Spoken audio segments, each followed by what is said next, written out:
हरे कृष्णा, राधे राधे। तो बहुत ही प्यारे से दिन की शुरुआत हो गई है सुबह से ही। वैसे ये वीडियो तो पहले का है, लेकिन कुछ कमेंट्स आए हुए हैं तो उनका मुझे रिप्लाई करना है, तो उसके लिए मैंने वापस से टाइम मिला ही नहीं तो वीडियो बन ही नहीं पाया, तो इसलिए इसी में मैं उसका रिप्लाई भी कर दूँगी। और कुछ नियम जो मैंने लिए हुए हैं वैशाख में, उनके बारे में आपके साथ जानकारी साझा करूँगी। तो सबसे पहले तो वैशाख मास चल रहा है, और वैशाख जो महीना है वो बहुत ही पावन, पतित पावन मंथ है, और माधव मंथ भी इसे कहा जाता है। भगवान कृष्ण की, भगवान विष्णु की इसमें पूजन होती है, माता लक्ष्मी की इसमें पूजन होती है। बहुत सारे इसमें नियम लिए जाते हैं। तो सबसे जो पहला नियम है जो मैंने लिया है, तो सुबह जल्दी उठ के स्नान का नियम हमें इसमें ज़रूर से लेना चाहिए।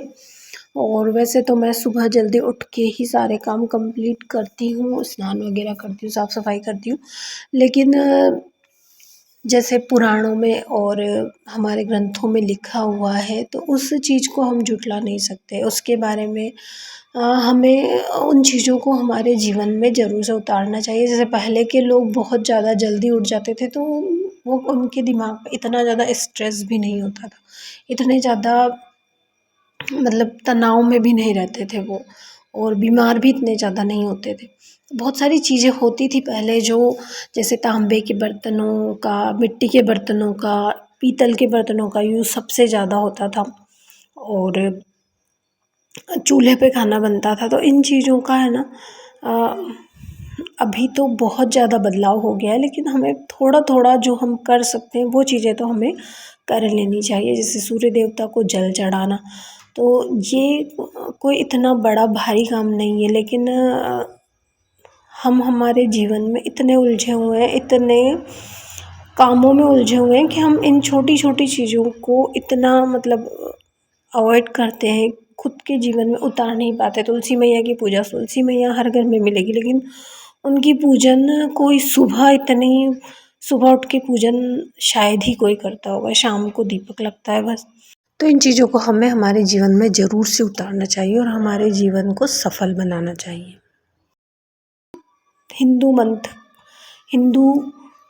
धर्म के जो मंत्र हैं ये हमें बहुत सारी चीज़ें सिखाते हैं, इन चीज़ों को हमें जीवन में उतारने के लिए, कि हमें सूर्य देवता को हमें जल देना चाहिए। और पहले है ना इतना ज़्यादा था नहीं देवताओं का, तो सूर्य देवता जो प्रत्यक्ष हैं, चंद्र देवता जो प्रत्यक्ष हैं, उन्हीं की पूजा की जाती है, उन्हीं को जल दिया जाता है। तो हमें इन चीज़ों को फॉलो ज़रूर से करना चाहिए। तो सुबह हमें जल्दी उठना, स्नान करना, और सुबह का जो ब्रह्म मुहूर्त का स्नान गंगा स्नान के बराबर होता है। जो जल हम लेते हैं उसमें हमें थोड़ा सा गंगा जल मिला के और स्नान करना है घर में। तो सब दूर हमें गंगा जल का छींटा लगा के पूरे घर में छिड़काव करना है और हमारे घर को शुद्ध करना है। उसके बाद हमें तुलसी पूजन ज़रूर से करनी है ब्रह्म मुहूर्त में, मतलब सुबह सुबह जल्दी, जितना जल्दी हो सके। उसके बाद सूर्य देवता को जल देना, भगवान की सेवा पूजा अर्चना करना, भजन करना, कीर्तन करना, और जो भी आप व्रत करते हैं उनकी पूजन हमें ज़रूर से शामिल करनी चाहिए अपने जीवन। हम वैसे तो व्रत कर लेते हैं, लेकिन उनकी पूजन हम इतने विधि विधान से नहीं कर पाते। सिंपल हम व्रत करते हैं, सिर्फ हम भोजन का त्याग करते हैं उसमें, जो है हम पूजन को हमारे जीवन में शामिल नहीं करते। इतनी ज़्यादा जो है भव्यता से हमें दिखाना नहीं है कि हम ये कर रहे हैं वो कर रहे हैं, लेकिन सिंपल सा पूजन हम कर सकते हैं। जो भी हमारे पास उपलब्ध है उन चीज़ों से ही हम घर में बहुत ही सादा पूजन कर सकते हैं। और जिन चीज़ों को छोड़ना है उसमें हमें क्रोध, मोह, लोभ, दूसरों की निंदा करना, इन चीज़ों से हमें हमेशा बचना चाहिए। मेरा स्वभाव ऐसा है कि मैं जैसे किसी से ना, मुझे लड़ाई करना बिल्कुल भी नहीं आता। अगर कोई सामने से कुछ बोलता है ना तो मैं अपनी साइड हट जाती हूँ, मतलब पीछे हट जाती हूँ मैं, कि भाई तू अगर मतलब मैं अगर तुझे पसंद नहीं हूँ ना तो तू साइड में रह, और मुझसे ना लड़ाई झगड़ा नहीं होगा। ये चीज़ें सच में मेरे मतलब मेरे ससुराल में ही लोग बोलते हैं कि यार किसी को जवाब भी नहीं देती है, इतना सीधापन है।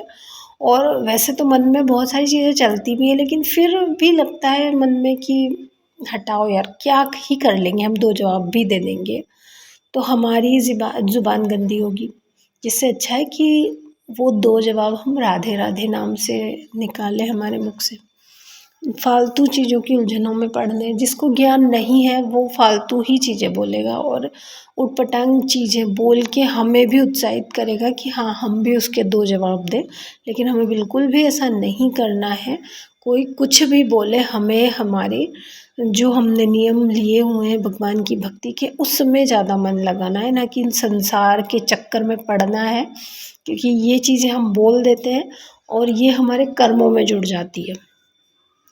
तो इसलिए इन चीज़ों से हमेशा दूर रहना है हमें, और भगवान की पूजा पाठ में ज़्यादा से ज़्यादा हमें मन लगाना है। क्योंकि हमारा जो उद्धार करेगा ना, वो ये हरि नाम ही करेगा। भले ही हमें हमारे मन को अभी इन चीज़ों के बारे में इतना ज्ञान नहीं है, हमें पता होते भी, जैसे अगर भगवान मतलब बाद में जब हम स्वर्ग सुधार जाएंगे तब हमें पता चलेगा कि हाँ, ये चीज़ें करने से हमें इन चीज़ों की प्राप्ति हो जाती है, हमें स्वर्ग की प्राप्ति हो जाती है, या हमें जो है मानव जीवन से मुक्ति मिल जाती है, हमें भगवान के शरण मिलती। तो हम सोचते फिर उस टाइम पे, लेकिन हम कुछ नहीं कर पाएंगे उस टाइम पे। और जब हमको पता है कि इससे ये होगा, पर फिर भी हम उस चीज़ को झुठलाते हैं कि नहीं यार, कोई गारंटी थोड़ी ना है कि ये होगा ही होगा। तो ये चीज़ें हैं, अगर मान सकते हैं तो मान के हमें वो कर्म करना है, और नहीं मान सकते हैं तो ना माने। जैसे 2026 का वैशाख मंथ है, फिर अगले साल वापस 2027 का वैशाख मंथ आ जाएगा, लेकिन कोई गारंटी नहीं है कि हम तब तक रहेंगे, है ना। तो इसलिए अपने जीवन में अधिक से अधिक अच्छे से अच्छे कर्म कीजिए और पूजा पाठ से जुड़िए, भगवान के नाम से जुड़िए, हरि नाम से जुड़िए। तो इसी के साथ वीडियो को करते हैं एंड। सभी को राधे राधे।